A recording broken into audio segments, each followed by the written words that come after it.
So last week, you may have seen this in the Tokenomics channel, but the committee voted on approving a collateralization of up to $2 million worth of Fox for the purpose of collateralizing a success token sale. That could happen as early as late this month, I believe, which is wonderful. It lets us raise money in stables. Specifically, I think that would be USDC. But it's also just, as you guys probably saw from Willie's various presentations, a really cool concept. And I think one that could be a nice win-win for the DAO and holders of the token. The other issue that was approved is a Fox to USDC bond on Olympus Pro in the amount of $1 million over the course of 1 month. So again, in the spirit of raising money in stablecoins and building a more hedged treasury, this is right along those lines. So with that approved, the next step is actually to work with the Olympus team to create this bond. We've been pinging them and talking to them in their own Discord. They're totally down with the idea. The last update, it appears that they'll be quiet for the holidays, but they can get this set up early January. I believe using the existing Treasury contract we already have set up with them. So essentially, we'll just need to send in the appropriate amount of funding for the contract and maybe hammer out a few other small things with them. But that will be underway after the holidays. So nice to see that moving along. Any questions or thoughts just about those two issues? Okay. The other thing, and this is still in the realm of diversification, we had a nice chat with Index Coop yesterday. You might recall that they have some investors who are potentially interested in buying 6 to 7 figures USD worth of Fox. So these could be some larger investors. They would be giving us a combination of the BED token, which is a Bitcoin Ether in the DPI index, or a DPI, and some stable coins perhaps. So anyway, this could be a really nice way for us to diversify and hedge. The only things to hammer out are really like the discount amounts, the vesting period, and of course position sizing. So we kind of gave them some clearer ideas about what that would entail. The underlying market dynamic that Mark with Index pointed out is one that makes a lot of sense. When they started this process, the market was in more of a up-only mode. Since then, their investors have become perhaps a little bit more risk averse, just because of market conditions. So they might be looking for maybe a higher discount in this market. But of course, things could start heading back up fast. I'm of the mind that I don't want to overthink this too much. The number one thing is, we really need some hedging here. And, if we can find a deal that feels right, we should move forward with it, because that is one of the few existential threats that actually the DAO faces currently, is just, getting wiped out in the market, in a bear market. I really want to shore up that existential threat. So that's looking good, but no imminent action is likely there. It's just kind of a gradual process as they reach out to their own people. On a related note, Index is super excited about a more a closer integration with the platform. So this could be quite a win-win in terms of having a rev share sort of thing. We could find nice ways to align the incentives and also the user flow in a way that maybe presenting an option to buy these tokens to users in a nice frictionless way. Let's see. People don't know where the meeting is right now. So that's kind of what generally is going on. I think, from my standpoint, it seems like now that we're multiple weeks into this TMDC thing, it's functioning it feels right, like it's functioning as it should. In other words, we have 5 different people that can deliberate on these things, in addition to the broader tokenomics workstream and the DAO. You know, of course, there's many more smart minds thinking about this stuff. But in the spirit of Danielle's suggestion, I wanted to open it up and just, let's talk about how does everybody feel? Are there opportunities to improve? What's working? What's not? I have some more, like, I do want to go over the actual financials part of this. But I do have some thoughts around like the actual process and the pace of everything. And like the meetings as well. So maybe we could start with the, what I guess we can call them investments, what strategies, we've already put into place. And then I'd like to save time here at the end for some of the process. Sounds good, Daniel. Thanks. And I think, I know, Al, you posted your spreadsheet, and I don't know if that's a good place for us to look from, or the forum post or what.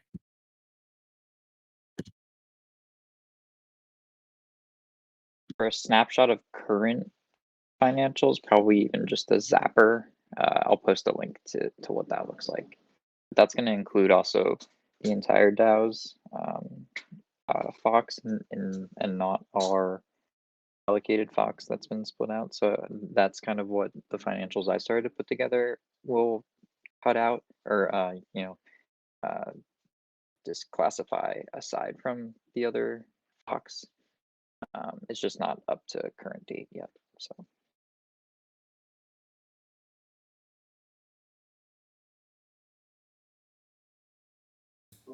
Yeah, and this is a really good first step in terms of just seeing everything in the same place. I really like how it's tabbed out, Al, in terms of like, what is our, what is the key figure for, not getting wiped out on our Rari loan, like being able to click over there. And it just, it feels like a really good foundational piece as we work on the dashboard.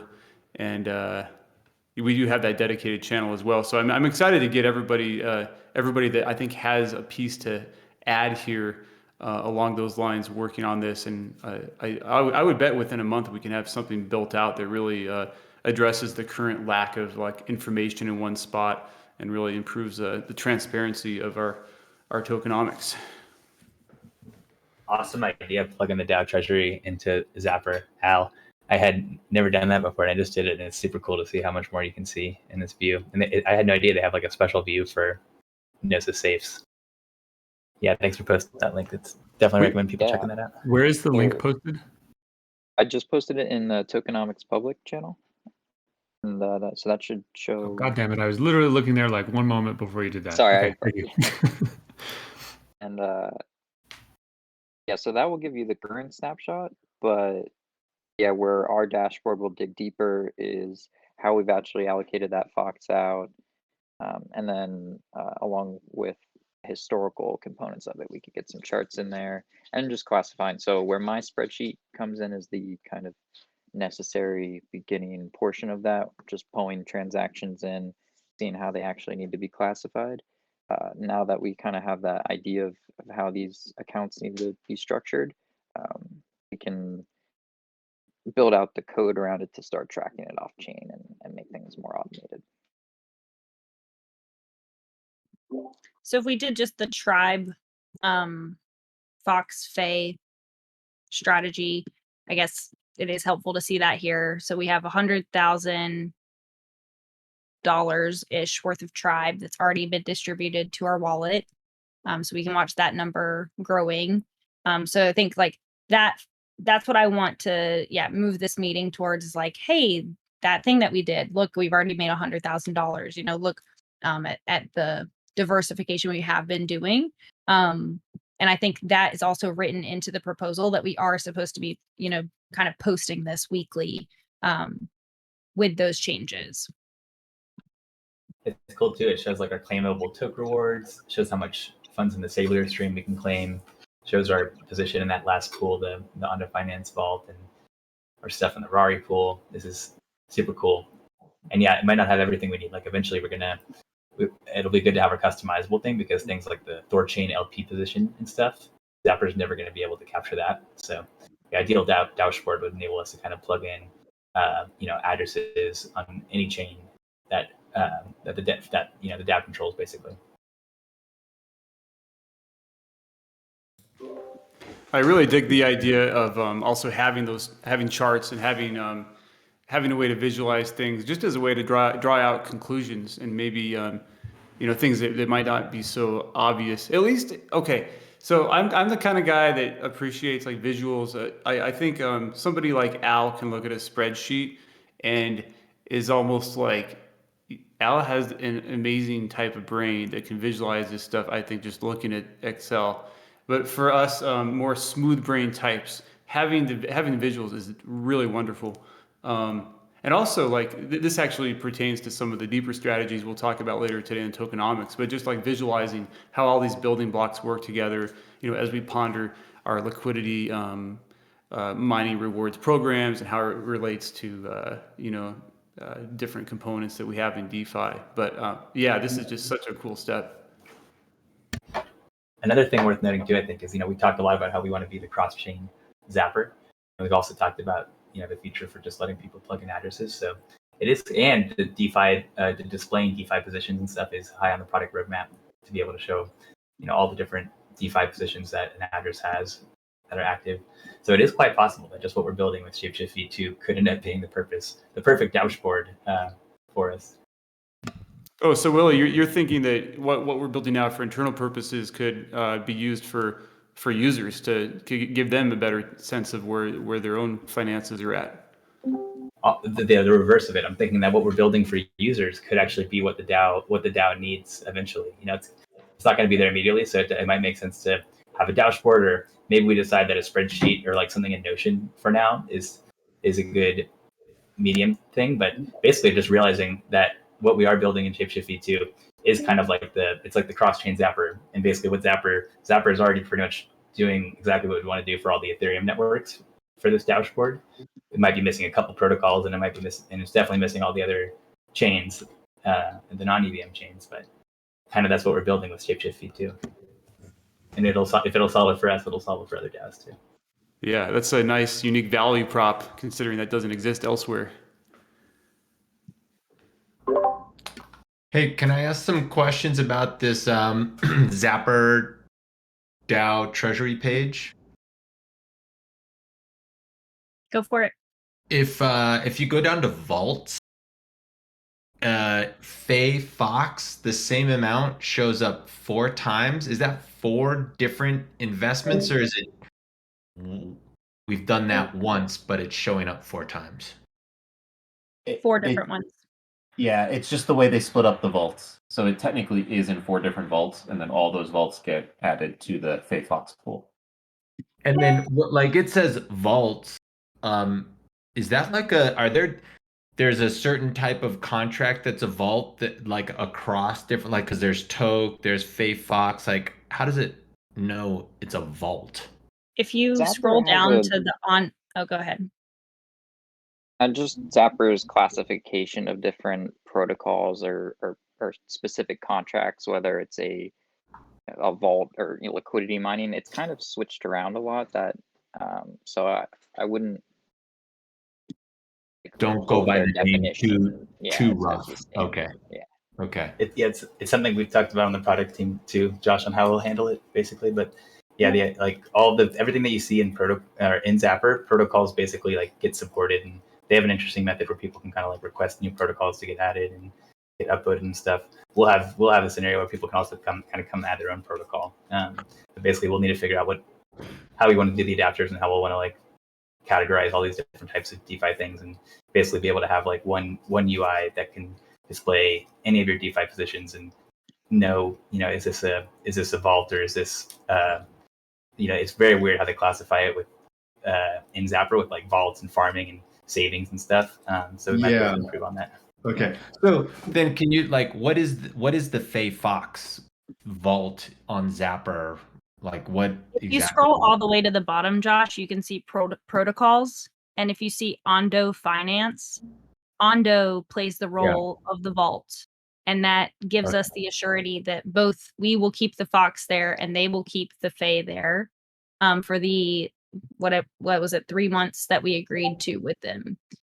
So that's why it is a vault, and that's why it is represented in that way. And then what Fae tribe, what they're doing is called liquidity as a service. And so the agreement is, we put up the matching amounts. Now there's much more liquidity available, on Uniswap for Fox because we did this. Oh, that's right. There's a Fae Fox pool on Uniswap. Mm-hmm. Yeah. Okay. Right. That's what that is. Okay. And then what is the savings that's Zapper classifies the collateral. Like if you deposit collateral into the Rari pool, it's savings. So that's our Fox in the Rari pool. You see that little icon on top of it too that shows the protocol. Which you can see that's the Rari Fuse icon on top of the Fox in that row. Gotcha. And then if you go down to protocols where Danielle was, there's Rari, and and then there's our debt. That's what we withdrew Fae to pay payroll, right? Exactly. Yes. Okay. Cool. Cool. Thank you. You bet. Now you get all excited about the opportunity for cross-chain Zapper too. Pretty cool what they're doing here. Yeah, no doubt.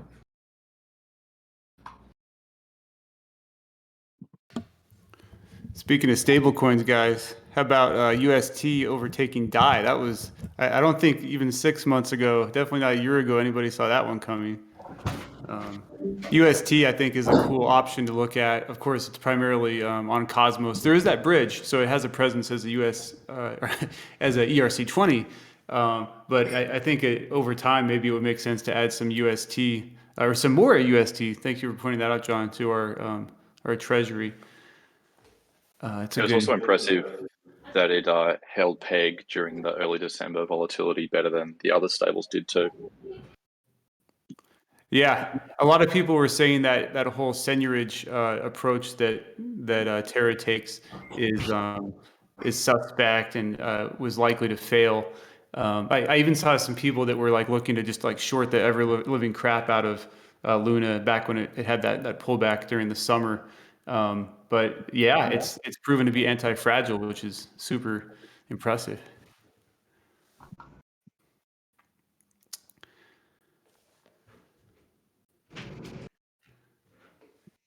Let's see, we got 10 more minutes. If we have more discussions about finance and the dashboard, we could talk about that, or we could shift over and discuss our TMDC processes.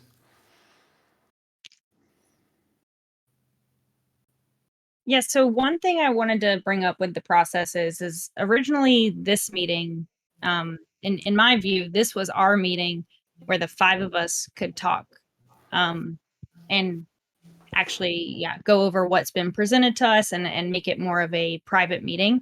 I do love that all of you guys are so interested in coming to this meeting and you're here, but I'm finding it hard to appropriately, talk to the committee ourselves.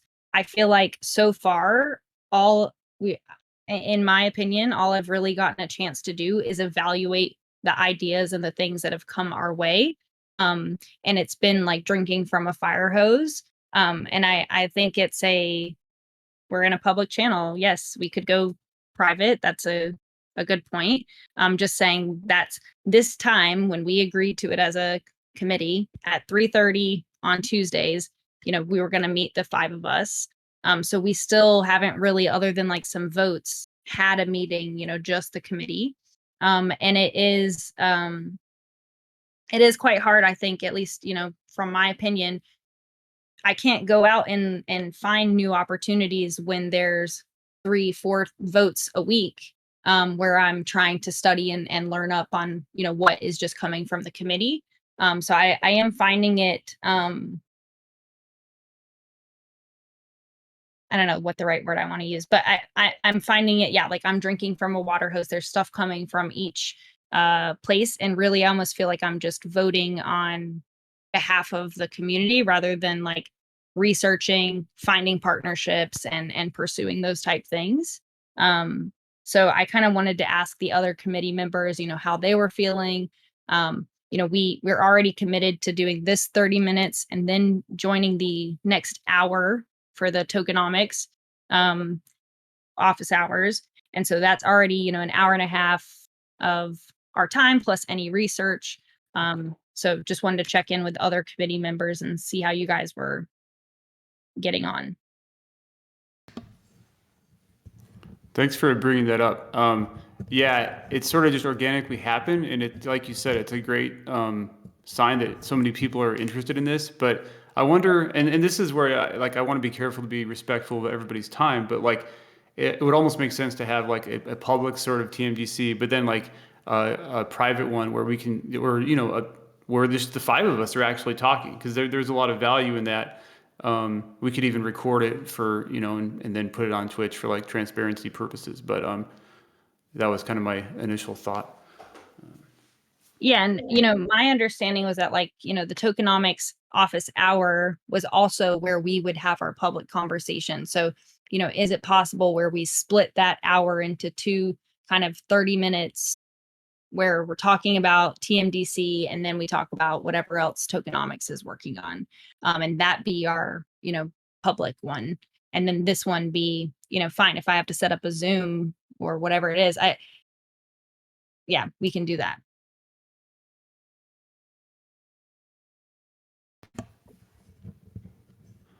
I think having more focused private meetings probably be a good idea, so we're not so reactionary, and that we can, I think, be proactive as well as, vetting the things that are coming to the community. Because I sense a little bit of that as well. There definitely has been a lot of drinking out of the fire hose, but I think that's also just the times right now. But yeah, I think if we had some more time to ourselves and maybe just some more focus, like let's each do this, buy this, and then present to the private group, and then the next week present to the public group or something, I think that'd be a great idea. Yeah. And, I think we've called votes on any day of the week. We've all jumped in. But when we did write this proposal, we really only talked about the time commitment, being, a once a week type thing. And I do find that this, the five of us right now did this on a trial basis with no pay, nothing like that to try to get it going. And I think it's been hard to even find the time to build the dashboard, to make the foundation, to have private meetings, because we're just fielding so many opportunities. It's a good problem to have. And I don't have a great solution. I don't want to stop the opportunities, but I think there's got to be some compromise, some give somewhere in the middle. Well, one thing to keep in mind, I think, is, we are kind of in this trial period. It's a new thing, but the tokenomics work stream is funded. So, if there's a sense that, this should be compensated, I think there's absolutely a role for that. We want to make sure to respect everybody's time. Also, I think what you said about moving super fast, there's a super important point in there that kind of relates to like how we're making decisions. Like, crypto moves really fast, and it behooves us usually to move quickly and kind of take advantage of these opportunities. But I would argue that if we start to move too fast, it almost like takes away the point of the committee, because if we're not able to properly vet things, then we just become a rubber stamp. And in my mind, that's much worse than maybe missing out on the occasional opportunity, because this is crypto. There's always going to be opportunities. So, I really agree with that point as well. So I would jump in here and say I agree with that. So this is something that I've been feeling, which is there's somewhat of an artificial sense of urgency sometimes, right? We need to vote on a Wednesday, on a Thursday, because the time is ticking. And it's related to what Danielle's talking about, which is there's less, just the way the chips have fallen, there's less of a programmatic approach, which is we vote on Tuesday or we vote on Thursday, right? And if it hasn't been completed by that time, we simply don't vote on it, right? And because there's always going to be more opportunities. I mean, that I'm certain of. And the real world's like that, crypto's like that. And I would echo that if occasionally we didn't get a vote in time because we didn't cover the material enough in the time allotted, then that is something that we accept, and in favor of being more meticulous. I don't know how people think about that. Yeah, and I think it's a good point. We could even vote twice a week or something. We could have some process around it. Okay, on Tuesdays and Thursdays or something. And I think, yeah, I feel pressure because I want to go on every opportunity, and I want to, be this champion for the Shapeshift DAO and make those moves. But I also think that the reason we put the committee in place was to, properly have discussions on it and not rush some of these things. So yeah, I just wanted to bring it up, and I'm glad. Thanks for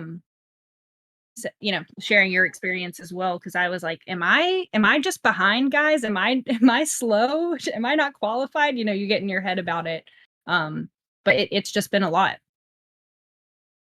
Totally. I will say, I know we're running out of time, but definitely appreciate all the stuff that you guys have done to capitalize on all these opportunities. And I know that when we started, there was this big backlog of opportunities kind of when you guys first got formed. So it's good. We've made it through at least a lot of those. We made great progress on those. And yeah, I just admire that we have been able to capitalize on some of these opportunities, and hopefully we can just get even better and make it so that it's a more organized, routine process for you guys, but also still hopefully not lose much speed, and just be able to capitalize on even more opportunities going forward.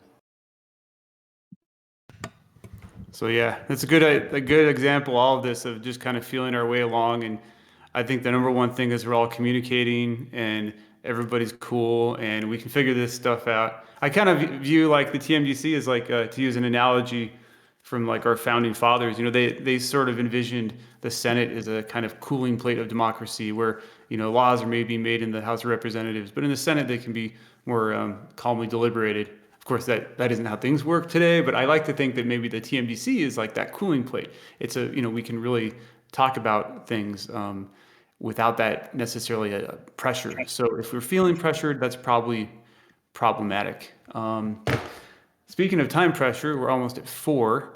But just in this form, did anybody have any final thoughts here? Or of course, we can kind of tail this discussion or into the next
Hey everyone, and hello again for everybody that was just in the Treasury chat.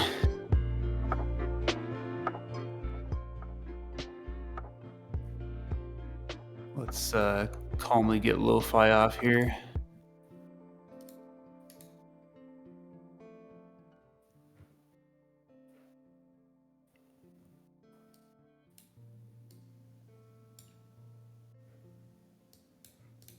Cool. So hi everybody, welcome to this edition of our Tokenomics Alphas Hours, and happy holiday season, happy winter solstice, or maybe summer solstice if you happen to be in the southern hemisphere.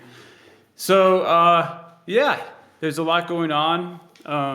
You know, in the TradFi world, sometimes this time of year is boring and everybody's taking time off and nothing really happens. But this is crypto, so things are happening quickly as they always do. And there's a lot of new and interesting developments in our tokenomics area of the DAO that I'm excited to chat about today. So first and foremost, we have, or I should say, just it's the most time-sensitive thing that you'll want to be aware of, is we have a new vote in Snapshot. This pertains to using up to $30 million worth of our Fox from the Treasury and putting that into our tokamak reactor. There's a nice sort of, I believe it's a favorable risk-reward trade-off for us to develop a revenue stream. There are some risks that are involved as well. So be sure to check that out. To keep things a little bit more brief in the proposal, I eliminated some of the deeper discussion and context about those risks and how to manage those risks. But for those, just check out the post in the forum around the same issue in ideation. But yeah, that went up for vote last night, and it'll be active for a week. If it does pass, we're going to be even more heavily involved in tokamak from a financial perspective, and in a way that could be pretty beneficial for tapping into that revenue stream. Also wanted to give you guys an update on Index Coop. We've been talking to them about connecting with some investors. The investors would be purchasing Fox. In return, they'd be giving us the BED token, maybe DPI, and possibly stable coins as well. So this would be a nice way to achieve some diversification and hedging. Even if we just got the BED token, that would allow us to then swap for USDC or whatever. So again, the main focus, I think, from a Treasury perspective, at least in my opinion, is just getting more exposure to stables. So we will keep you guys updated on that one. A couple quick updates on the Treasury Committee. We had a yes vote on collateralizing $2 million worth of the success token, which could be live as early as late this month, or maybe early January. And that would be another way to raise stables. And then also for Olympus, a Fox to USDC bond valued at up to $1 million over 1 month. So we're talking to their team about getting that active. And again, that's a nice way to be streaming USDC into our Treasury. So one quick process update is we've actually changed our methodology for voting in the TMDC. It was kind of very ad hoc before, and we would just get on a call and record it. But it doesn't really allow for asynchronous voting. So now we have a channel called TMDC-voting where everything happens in there. Even though the 5 of us are the only ones that can talk in that channel, anybody can go in there and see what the votes have been, what the issues have been, and then how the votes have shooken out. So check that out. Eventually, we'd like to maybe use some sort of cryptographic, like signing or something, take that on-chain in the spirit of on-chaining everything. But that's definitely some progress, I think. Yeah, thanks, Willie, for posting the link to that Treasury Fox proposal. Another update on our dashboard. So two relevant things, and if somebody wouldn't mind posting these in the stage chat for the benefit of who hasn't seen them yet, but Zapper has an unbeknownst to me at least, I didn't know this was even remotely possible until about 30 minutes ago, but Zapper has a functionality where you can put like a DAO's Treasury in there, and it shows not only the ERC20 and ETH holdings, but a lot of its positions throughout the DeFi space. So like, your vaults and liquidity positions, things like that. So even though this isn't our end goal for a dashboard, it really is a nice improvement over just say looking at Etherscan, which is a little bit more limited. Al also built out a spreadsheet with some helpful data, some super helpful data across various tabs representing kind of our positions in DeFi. I think this is a great start, along with some other prior work that's been done. So we have a dashboard channel. It's been difficult to get everybody aligned in terms of just a meeting, but I think we can get everybody who's interested kind of collabing on that and building on various types of everybody has their little strengths with this dashboard stuff. Yeah, Mogi, that's a really good point. I like your cat. I wonder if that's an NFT, and if it is an NFT, maybe it's like worth 1,000 ETH or something. It's pretty cool. Yeah, that's kind of what's happening there. That's covering a lot so far. I'll pause and let anybody else jump in if they have any questions in the chat or if they want to jump on stage.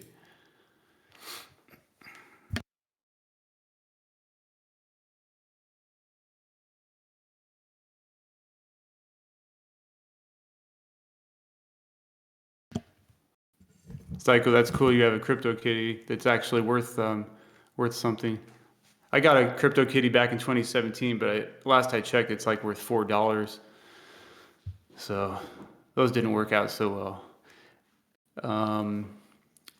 But yeah, that's kind of and just to give you guys another bit of context in terms of the TMDC. We were actually just having a super interesting discussion in our weekly chat about just the kind of the processes that we've done so far, or the processes that we've really followed. And again, this is kind of a new thing. So are there ways that we can be more effective, and ways that we can at the same time pursue the scope and the mission that was really outlined in the TMDC proposal? So just bear in mind, this is a work in progress. And at the end of the day, I think, as long as we're really able to thoroughly vet these various proposals, manage or analyze risk, think about the upsides and downsides, we'll be adding value. And yeah, Luna Hawk's NFTs are sick. Tribe is in the Treasury. Okay. And this is just a fun little crypto news update, but Rari and Fei protocol have merged. And at first it seemed a little bit like uncertain whether this would happen. Both communities maybe were a little bit more ambivalent about it. But it's actually happened. It's done. So I'm totally unfamiliar with like the details of how this is all going to go down. My understanding is that Tribe will be the remaining token. So what happens to the Rari token? Does that get somehow subsumed by Tribe? I'm unclear, but really, really interesting. The relevant thing for the DAO is, of course, we have ties in with both projects. We have our Tetranode and Fox and Friends pool on Rari. And Fei has added liquidity to those. We also have our liquidity as a service program, and there's potentially some other integrations moving forward. So the fact that those two DAOs are now essentially the same is interesting, especially in light of the fact that we have a good amount of Tribe. It looks like over 100,000 currently in our treasury. So just kind of promising and really cool to see that. So, oh yeah, Danielle, in terms of why I created a dashboard channel, I had some contributors, some potential contributors interested in just talking about that specifically. So I made the decision to create a channel pertaining just to the dashboard to sort of keep that separate from all the other channels, because we kind of have a finite group of contributors around that. Totally open to different approaches, but tokenomics can get pretty busy anyway. But again, yeah, this is just a work in progress. In terms of like, when you think about things getting a little bit more complex as the DAO evolves, it might get really busy, and we might want to create sub channels. But at the end of the day, yeah, there's many ways to approach this. So in terms of Rari, another interesting thing, and this is, John, you might want to jump up here and discuss this, but actually this is something I wasn't even aware of. The Rari APR is, or I'm sorry, LTV is something that's actually parameterized and something that we can directly tweak. I was under the impression that it was market forces that had more of an influence over this. There's a lot of nuance here though, but essentially the proposal or the thought that John had is to increase our Fox and Friends LTV. And yeah, John, if you don't mind speaking to that a little bit, because I think it's a cool idea with relatively little downside. I don't really see any downside to this approach. Yeah, so to remind everyone, and part of the reason I was bringing that up in the channel is it was part of the TMDC proposal for the TMDC to administer the Rari pools potentially. So to remind everyone, the Fox and Friends pool specifically, not pool 6 or pool 7, but pool 79, Fox and Friends on Rari, is actually owned by the DAO. The DAO Treasury is the admin of it. And so there's a lot of things that the DAO can adjust as it wants. It was set up originally and then given to the DAO by an externally owned account, but now the DAO owns it. So the main reason I'm suggesting raising LTV now is because today, once we got our Chainlink price feed, Tetranode, the owner of Pool 6, raised our LTV there to 75%. And he also added it to Pool 7, another large pool on Rari, and added it to 75%. So today, with Fox and Friends being at 70%, it's actually where we were the highest LTV you could borrow Fox against just yesterday. Now we're the lowest. So since Fox and Friends is pretty much a Fox specific pool owned by the DAO, it doesn't make sense to me to have an LTV that is lower than those more liquid pools, because the main advantage should be that it's the most Fox focused one and where you can borrow the most against Fox. So to me, a bump above that, maybe to like 80% or something, could make sense. But yes, that is totally administerable by the DAO. To speak to your point, Kent, there can be a downside to raising LTV. So I don't want to present this as like a riskless option. The downside is mainly that if you allow too high of an LTV, and I don't think Rari allows more than 87%, so I'm not suggesting that we should go that high, and someone collateralizes a bunch of Fox and then borrows too much against it, it makes them more likely to get liquidated. And if there's a large enough price move, that could mean that basically the lenders could be underwater, because if there's a large enough price move, the higher the LTV, the more likely you can't basically get enough liquidity out fast enough from the liquidators to fully pay back the lenders. So it's not riskless. I don't want to suggest that, but I do think at this point, Fox has a lot more liquidity than it did even a month or two ago. Especially with the addition of things like Coinbase and Weebay. I think it would be relatively low risk to add that. I think there's some other things that could be done with the Rari pool that I would like to see. Additional things that TMDC could consider, or the community at large could talk about, like adding additional assets. Like we could make friends, Fox and Friends actually add our friends, things like Toke, things like Tribe, things that the DAO itself might want to borrow against one day. Might make sense to add to the pool, but I don't think that's particularly urgent, and there's plenty of time to think about that, talk about it, see what the risk reward is on that. But there's also other cool things that can be done in that pool, such as the DAO could decide to turn on an admin fee if we attracted enough liquidity. Like if we did a liquidity mining program in there, which they support, to attract more stablecoin capital, at some point it might make sense to turn on a small admin fee and turn it into a revenue generating asset for the DAO. So there's a lot of various things that can be done with that. But yeah, my immediate suggestion is I see no reason not to raise the LTV, at least to be the highest one. I'd say around 80% for Fox.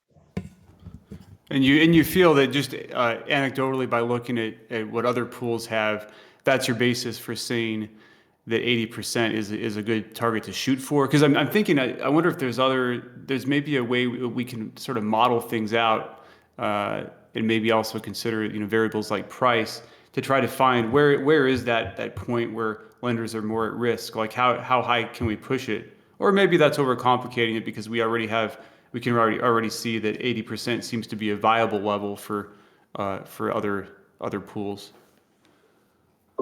Yeah, there's other pools, like even in some of those other, like the Tetranode pools, like that where a lot of the assets are at 85%. So it's by no means, it would be no means, even in our own pool, most assets are 85% with the exception of Fox. So by no means would it be unprecedented to raise it to that level compared to the other Rari pools. Also, Willie just asked a good question about right now, the Rari pool, at least Fox and Friends, is set to use the Uniswap V2 TWAP that Rari set up. Now that we have Chainlink, another thing the admin key could do is actually change it to use the Chainlink feed if you wanted to.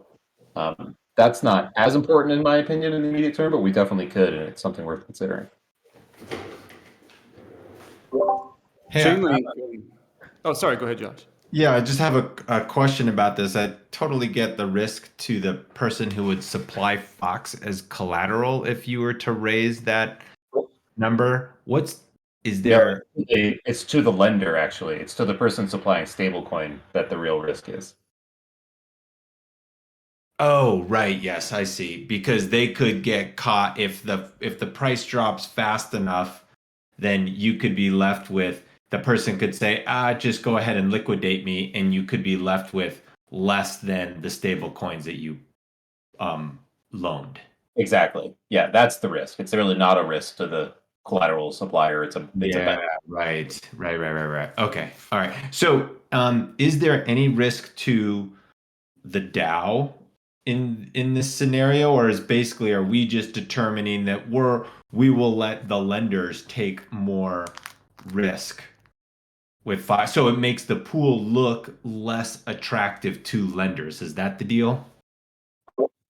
Yeah, that's a good way to put it. Is that, if people thought that it was too risky to lend stablecoins because the LTV for Fox was too high, then you might not end up with enough stablecoins. I don't think that will really be the issue, and honestly, our main source of stablecoin capital is Fei right now, and their DAO has added that, and they seem pretty open to working with us and even adding more if it gets used and we ask. So like just this last time, the Treasury borrowed stablecoins to like pay payroll, and then we basically asked Fei if they would just deposit more, and they were basically like, sure, we'll add another 1.5. So now there's actually more liquidity than before the DAO borrowed, and they seem open to talking more about that if it gets utilized. So I don't think there's a huge risk to it not. We haven't attracted a lot of organic stablecoin capital. I would like to see more of that. I think if we really wanted to do that, probably some sort of like very small like Fox liquidity mining to attract that stablecoin capital would probably be the best way to go. I don't think a bump in LTV is going to make a huge difference, but it is a potential risk. Yeah. Okay. Got it. Cool. Thanks. In terms of the Chainlink feed, this is really cool news. It kind of it's going to help us extend our presence throughout DeFi and kind of open the door to integration into different projects, because for some of these projects, it's I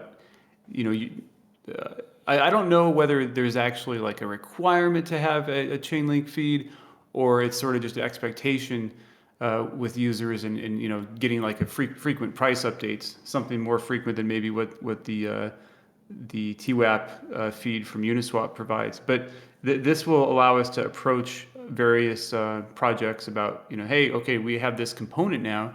And, one idea that popped up this week is, armed with this new sort of component, we might be able to approach, or we should approach potentially different projects about integrations. So one thought that occurred to me when we were talking about this is very much something that I think falls under like the scope of incentivized work under the work stream. I mentioned this last week, but it's worth repeating. Is we are a funded work stream, and right now we have the Treasury, Treasury Committee, and which is, by the way, that's currently unpaid. And then as the head of Tokenomics, I'm working on things, but I very much envision and I scoped out this work stream to have multiple paid contributors. So there's certainly a role, I think, for people. It's almost a little bit of a biz dev type role, like reaching out and saying, hey, we have these components now, here's what we're up to, and asking about integrations. If you're interested in that kind of thing, please jump into Tokenomics, into the chat.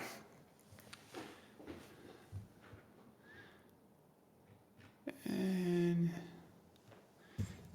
so I wanted to finish with kind of like zooming out to some really interesting kind of bigger picture questions. And this is where it gets a little bit more theoretical and interesting, and certainly more complex, because we're talking about some really important aspects of our tokenomics, like liquidity mining and things like that. But prior to that, I just wanted to give everybody one more opportunity to talk about any of this other stuff. There's a lot of stuff going on.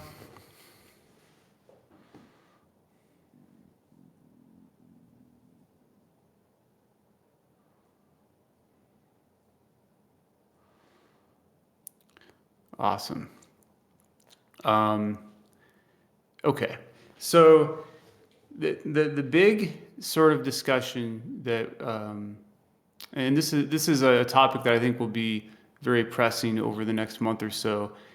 It's really basically, okay, we currently have a certain amount of liquidity rewards that we're giving users. We're essentially renting out our liquidity. This is important to do, but there's a cost to this, and it's not an insignificant cost. I know Willie provided, I believe it was like a figure of like 15 million. I hope I'm not overestimating that by 10 million, but it's a significant cost to the DAO per period of liquidity mining rewards. So if it wasn't for this new DeFi 2.0 paradigm, we would kind of still be beholden to this kind of way of doing things. And, it has its benefits, but it also comes with downsides like, mercenary liquidity, where they're just going to, earn your token and dump it. And this undoubtedly has added more sell pressure to Fox than otherwise would be there. So then you introduce this concept of DeFi 2.0 and protocol-owned liquidity. And this is a way where you can kind of circumvent or not have to deal with some of these problems with liquidity mining incentives. So this is all against the backdrop of knowing that our current liquidity mining program will be ending in Q1, I believe like mid or early February, and we need to kind of decide what to do next. So there's a few different things we could do. We could just continue that program and just keep it up another quarter. We could completely end it and just sort of like, it sounds like a bad term, but just rug the whole thing. That would not be my favorite approach because it is introducing some sudden changes to the tokenomics ecosystem, and yeah, that might result in some bad negative or some bad effects on perception and price. But then things get more interesting when you consider like what's possible now with all these various DeFi platforms that we're plugged into. So John had an interesting idea, and essentially it's that we can continue our liquidity mining program and thus keeping APYs nice and high, maybe even elevating them. But the key component here is we would then be using the Fox Treasury to buy back our own liquidity. And it kind of sounds like a crazy Ouroboros where, wait a minute, we're adding things on both ends, but it really conceptually works. We're certainly in a position to purchase our own liquidity. I don't want to put words in John's mouth. He did a really interesting job of explaining kind of the details of this, but it's an interesting approach that it would allow us to continue the program, continue liquidity mining, but also start to build up more of our protocol-owned liquidity, which I think we probably are all in consensus about that's a good thing. And then gradually over time, perhaps ending the liquidity mining incentives. So yeah, John linked to his thoughts there. Willie, I know you had some thoughts as well in terms of you've kind of been thinking a lot about this very same topic. I'm curious to get and you actually had a great response to John as well, but curious to get your thoughts as well. Yeah, I really like John's concept. Definitely suggest checking it out. At first, when I was suggesting that, and I still think it might make sense for us to consider: do we really need to extend the liquidity mining at all, or with the Tokenomics reactor, which will have a significant amount of Fox and will be live directing liquidity, but by then, and the Angel Vault and this last program, is it actually possible that we could just quit cold turkey after this round?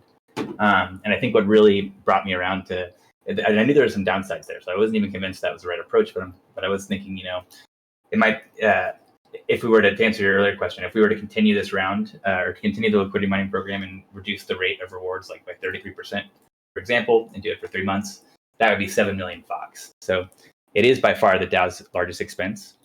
But if you read John's post, he has a plan basically where the DAO would basically earn back 90% of that, let's say 7 million Fox. So that really brought me around to thinking that is probably the right approach, because there's definitely some risks of just ending the liquidity mining program suddenly. We don't want to disrupt all of that liquidity that's built up there, and certainly that it's possible that it will result in sell pressure as people pull their liquidity out, those mercenaries. So we need to be careful of just like ending the program suddenly. And so I think this is a really great approach to wean us off liquidity mining and end the program where the DAO owns the majority of its liquidity basically and has actually clawed back like the majority of those liquidity mining rewards. Yeah, I think you all did a good job of explaining it, and there was a lot of good discussion that happened on this in Tokenomics Public, and Al asked a really good question on this today about why wouldn't we just up the Olympus bond rewards and not even basically just quit the liquidity mining cold turkey. But I want to caution us against that. Of like the DAO is still, while it's growing and much stronger today than it was, in July, it's still pretty nascent.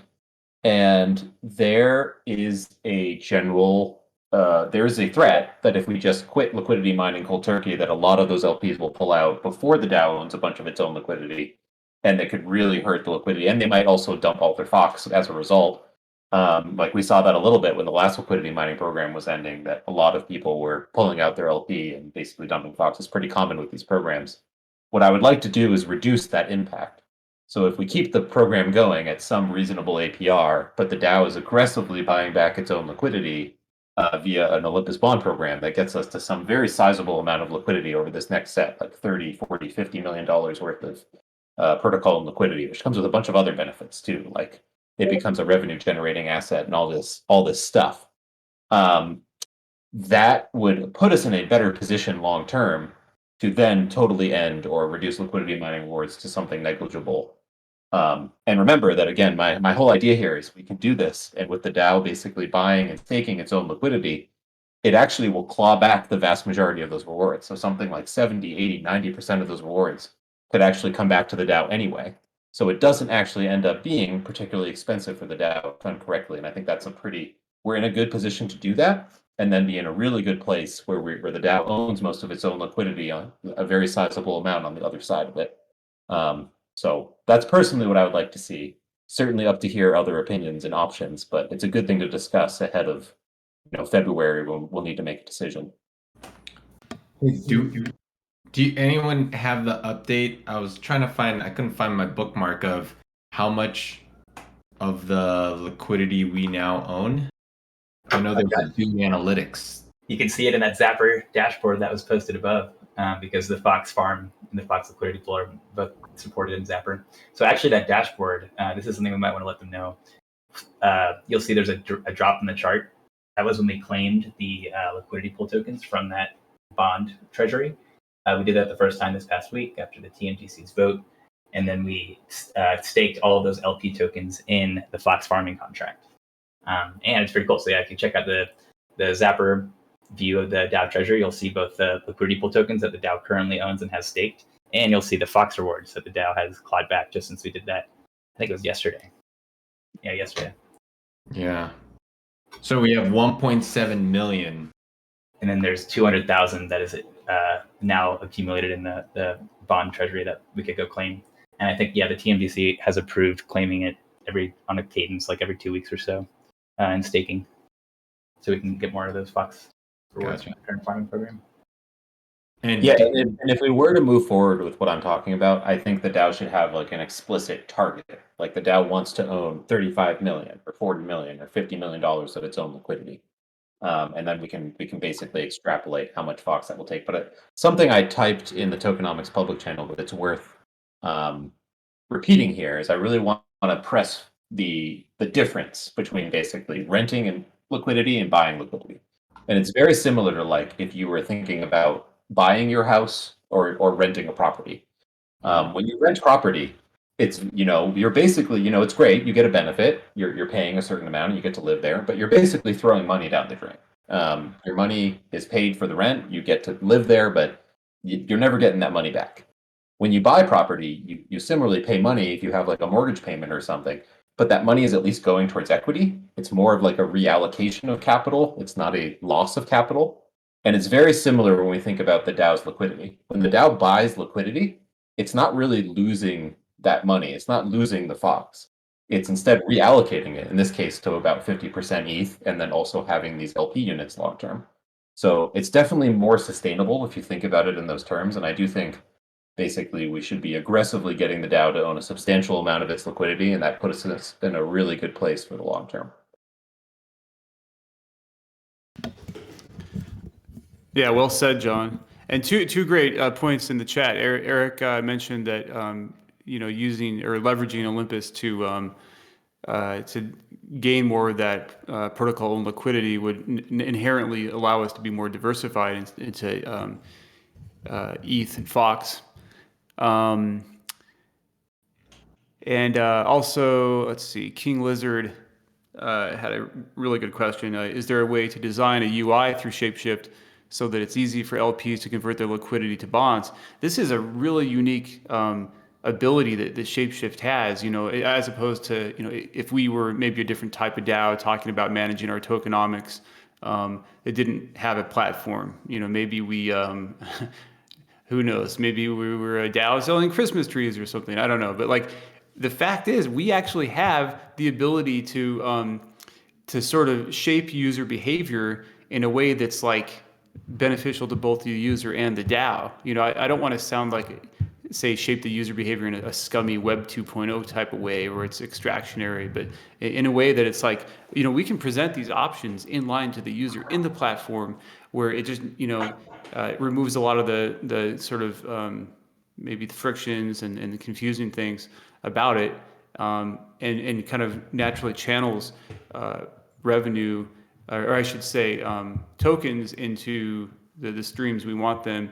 And then from a revenue perspective, there's all sorts of fabulous like rev share type opportunities that if you really kind of go to the heart of like, how could the DAO make money? It's like, well, we can make money on our treasury, but of course we can also just have these rev share situations. This goes all the way back to the root of tokenomics as Willie laid it out this past summer, just this bread and butter of having rev share agreements.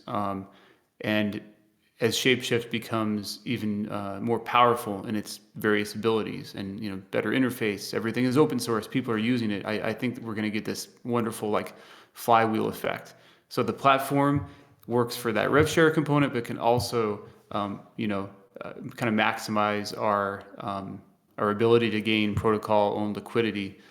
And then if you want to get really far out, you introduce something like SFox, where, okay, this is a way to, as we're buying up liquidity, are there ways to send those rewards to, or use that value to incentivize shareholders and bring that to shareholders via their stake in Fox through that contract, which granted isn't currently live, but super cool stuff. I love to riff on it if that's okay a little bit, because I'm excited about that. And we did chat about it with the Olympus Pro team, and they were definitely keen on the idea of Shapeshift providing an interface for that. They do have some really healthy protocol fees, so there'd be a lot of opportunity for a rev share there. And we're starting to see a ton of these Olympus Pro forks like ClimaDAO, and many more coming. And so this bonding is becoming pretty popular, and I could totally imagine. And the APYs are really healthy with these bond programs because it's like a 10% discount, but that's in a week period. So if you compound that, it's a really healthy annual percentage yield. So Shapeshift again is in a great position to not only provide that interface for the Olympus Pro bonds, but also be an aggregator, and just alongside the Yearn opportunities that we have right now on the Earn page, we can have the Olympus Pro opportunities, the Climb opportunities, and all the other Pro forks can just come plug themselves in. And then they don't necessarily have to build their own UI, because already if you look at like the Olympus Pro UI and the Climb UI UX, it's not the best. Well, they're different. They're already different UI UX. Clearly both teams built them themselves, and we could at least save them time. We could probably build a really great UX for them that's open source, doesn't put fees on top of their protocols, and will soon be decentralized and available to users regardless of where they are. Willie, quick question in terms of SFox. I know, I think last week you provided an update, or maybe it was in the ops sprint, about just how that's getting scoped out in tandem with Ocean. Could you just briefly remind us where that's at? And also, I think it's worth mentioning, so we're building out this functionality, this contract, but we haven't actually clearly defined exactly how it's going to be used in the details. So just as you hear us talk about SFox, this isn't something that's we haven't figured out exactly how it's going to work in our ecosystem, but it's a promising piece of financial tech that I think is going to make a big difference in the coming quarters. But it does get a bit confusing once you start talking about that component alongside the other things. Yeah, I think SFox fits really well into all these different strategies that we have going on, and I'm happy to give an update. And in the spirit of full transparency, I'll tell you guys exactly where we are. We actually had a meeting earlier with John and Ocean and Eric to review kind of the current high-level plans for SFox, so we can talk a little bit about that. I guess the high-level plans for SFox basically is that it'll be a contract where users can stake their Fox tokens, and they'll get SFox in return. SFox is going to be a rebasing token, so your balance of SFox will actually grow while you hold it, and you'll always be able to redeem your SFox for the corresponding amount of Fox tokens. And the way the balance will grow is kind of two main strategies. So initially, the plan is to take the Fox that is deposited into the SFox staking contract and deposit that into the Fox Tokenomics reactor. And that's great for two reasons. One, it generates really healthy yield. Right now it's about 50% APR in tokens. And also because then the Fox that's staked in the SFox contract isn't just sitting there doing nothing.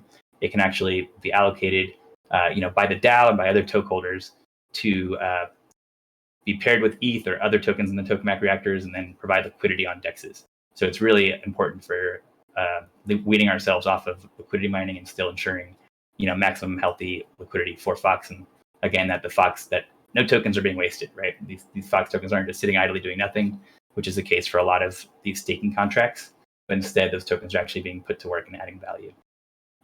The other source of yield can be from the DAO kind of arbitrarily. So we have all these concepts for generating revenue, and something that's very popular with DAOs that generate revenue is basically enabling their token holders to get upside from that and benefit from that.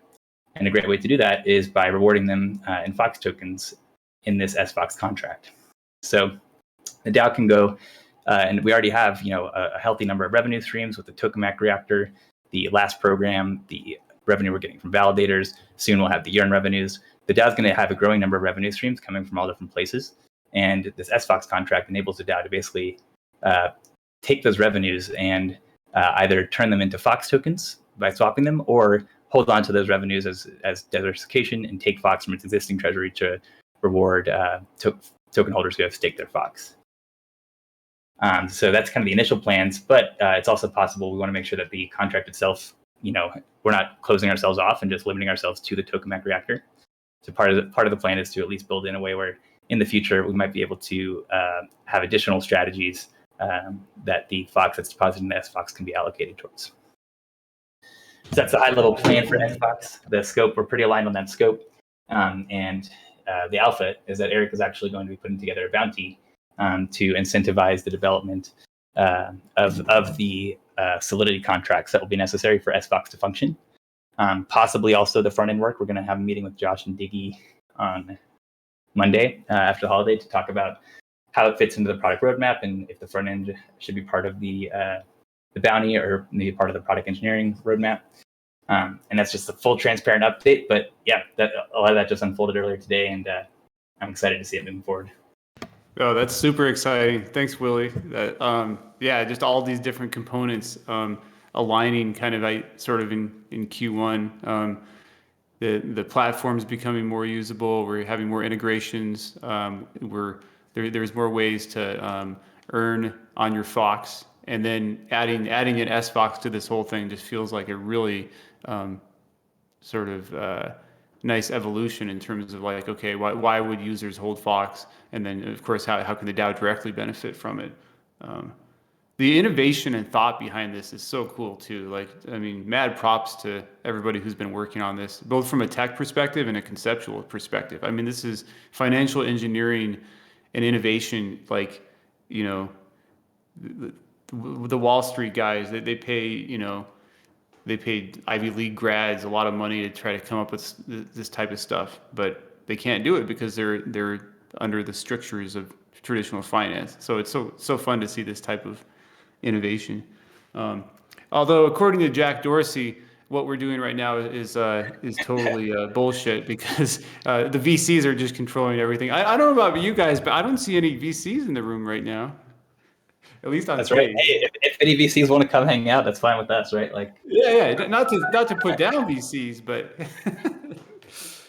that's right. And I agree. And it is so cool. The SFOX design, props to the whole team involved with the design on that. And it really is, I think, as far as I know, it'll be the first kind of revenue sharing staking contract that also has this extra component where the tokens don't just sit there idly, but can be sent out to, deepen liquidity while also generating additional yield for the stakers. So, plus it's a rebasing token. So I definitely think it's going to be pretty novel, and it's perfect because it really just it's kind of a core part of our roadmap and our strategy to, have a community-owned protocol where the Fox token holders basically benefit from the success of the DAO and the growth of the DAO's treasury. Willie, for those in the audience that are unfamiliar with the concept of rebasing or have never actually held a rebasing token, can you briefly explain how that works, that mechanic? Yeah, basically what rebasing means is that your balance of the token can actually change without you receiving or sending. So that can take a variety of different shapes and forms. Ampleforth was kind of the original rebasing token that I'm aware of. Dig was a fork of Ampleforth. And then Olympus, they actually have made rebasing tokens pretty popular, and all the forks of Olympus are also these rebasing tokens. So the one thing that they all share in common is that basically your balance can change based on the rules in the contract without you actually having to transact. So in our case, what that means is that your balance of SFOX will just grow. You'll actually see the number of SFOX tokens go up as Fox is deposited into the staking contract from the token rewards as well as from the other DAO revenue. So it'll be pretty cool.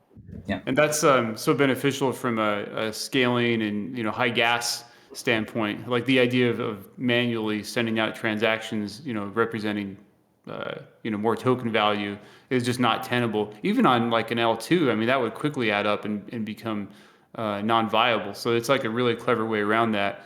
And I think from a user perspective, just seeing that balance grow via rebasing is a very it's kind of an addicting thing just to look at that and seeing your amount increase.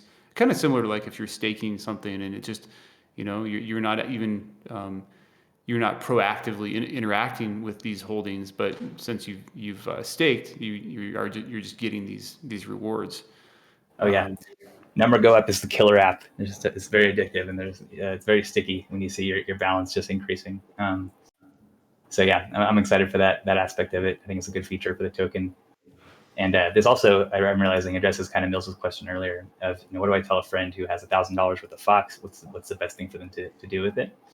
This is SFox is kind of the plan for that. So they should just be able to stake their tokens in the SFox contract, and then initially that'll be great yield from the Tokenomics reactor plus DAO revenues. But also in the future, if there are better strategies out there, better ways to get yield, then the SFox contract will be able to allocate the Fox to that contract to get additional yield. And the depositor will benefit from that, and they'll get compounding rewards as well without having to do any extra transactions. So SFox is like exactly the answer to that question.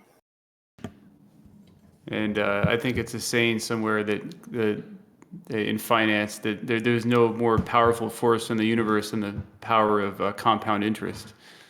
So being able to tap into that is awesome.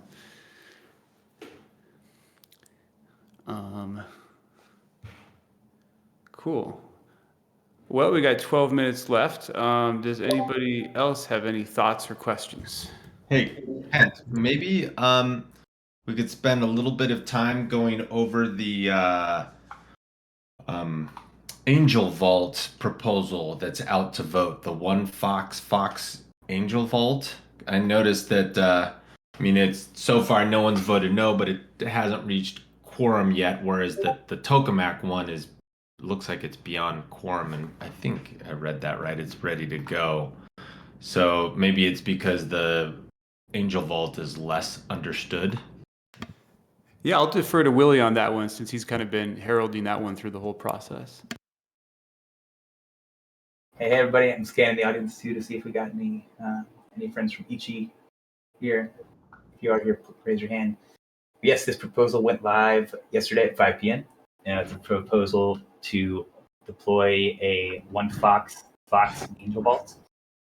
These Angel Vaults are essentially, they manage 2 Uniswap v3 positions. And these 2 positions would be one Fox, which would have about a goal of about 85% on average of the total liquidity in the one Fox vault, the Angel Vault. And then on the other side, there's a Fox position and the goal would be to have on average 15% of the total liquidity in the Angel Vault to be on the Fox side. So when you compare this to the cool thing about Uniswap v3 compared to Uniswap v2, where we have the majority of our liquidity in our liquidity mining program, is that you don't have to deposit funds 50-50.